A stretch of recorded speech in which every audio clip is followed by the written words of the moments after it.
we're going to be talking about the presence of God and the value of the presence of God. And again, not one of those, you feel it in your bones, they say it and you just want to throw tree offering. It's not one of those maybe exciting stuff right away, but I'm hoping that God, and we pray to that end, that God will really make it exciting to you guys and that it will really capture your heart, because I believe that what I have to share is exactly what the Lord wants you to hear. Alright, so the model that we're going to use today, we're going to look at 5 points really, but before I want to set a premise of what the presence of God was in the past and how it was signified and symbolized in the past, and what it symbolized as now, so that we can appreciate the significance. We'll go into the 5 points. So in the Old Testament, the presence of God was signified by what?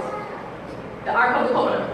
Yeah? In Exodus 25, God said to Moses, okay, I want you to build an ark, and it was this physical structure looking like a box, but a box is really a very crude term to use to describe the Ark of the Covenant. But it looks like it's box shaped, right? And it signified the presence of God. So that when the children of Israel were going about their different places, they had to take the Ark of the Covenant for them to know and be reminded that God was with them as they go, right? Now, it had a particular sense of holiness because, again, this is representative of the presence of God. So the story is told of Uzzah, who they're walking with the Ark of the Covenant, and it's about to fall, and Uzzah, well intended, may his soul rest in peace, made after the Ark of the Covenant, and because it's so holy, because it represents the awesomeness of God in his unholy state, in his attempt to save it, was killed.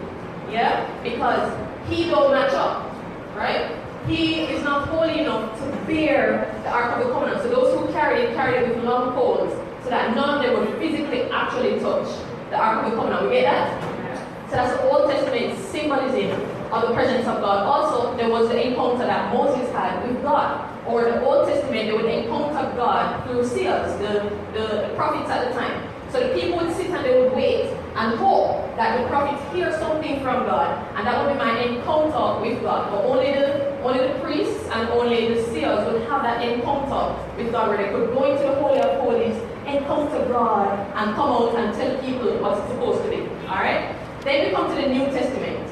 So we've done away with the Ark of the Covenant because now it's a new dispensation. And God is saying he's more interested in the people now. We need to know how them interact with me.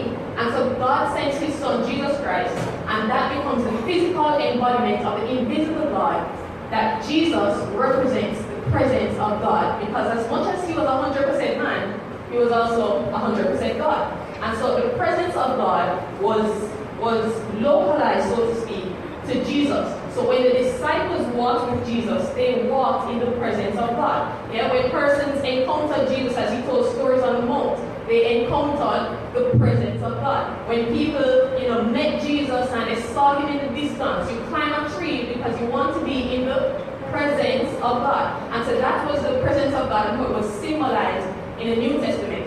And then finally, nowadays, so like today, the presence of God is symbolized by what? The people of God. The people of God, because the people of God are sealed with the Holy Spirit. And so the Holy Spirit, so we see the triune at work throughout time immemorial of how God symbolized his presence. So it's God himself and God through the Ark of the Covenant, symbolic of his presence. Then Jesus coming on earth to complete a work, but allowing people to experience the presence and the awesomeness of God. And then there is us. So I don't know if already you feel pressured, but it would be good to feel a little pressure and a little discomfort right now, because that's a lot of weight that God has entrusted in our little life.